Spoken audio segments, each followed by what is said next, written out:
నీ సంస్థ నిన్ను రక్షించదు, నీ సంఘము నిన్ను రక్షించదు, నీ సేవకుడు నిన్ను రక్షించడు, నీ సిద్ధాంతం నిన్ను రక్షించదు. వాక్యమైన క్రీస్తే నిన్ను రక్షిస్తాడు. ఆయన నిన్న నేడు నిరంతరం ఏకరీతిగా ఉన్నాడు. నా ప్రియమైన సోదరుడా, సోదరి, నీ జీవితంలో ఎక్కడికి తీసుకుని వెళ్ళినా క్రీస్తుని తీసుకుని వెళ్ళు. ఆయన మీలోను మీతోనూ మీతో యుగాంతం వరకు ఉంటాను వాగ్దానం చేసిన వాడు ఆయన. ఇప్పుడు ఆయన మనతో ఉన్నాడు, మనలో ఉన్నాడు, మనల్ని నడిపిస్తున్నాడు.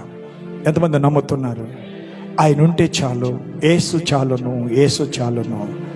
ఏ సమయమైనా, ఏ సందర్భమైనా యేసు నా జీవితంలో చాలని చెప్పండి. సిద్ధాంతాల కోసం కొట్లాడకండి, సంఘాలు చీల్చకండి, సంఘాలు మొక్కలు చేయకండి.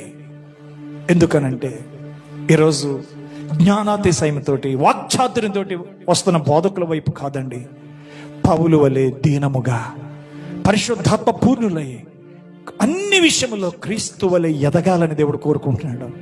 నువ్వు క్రీస్తు వలె మారు. ఒక మూర్ఖుడిగా మారొద్దు నువ్వు.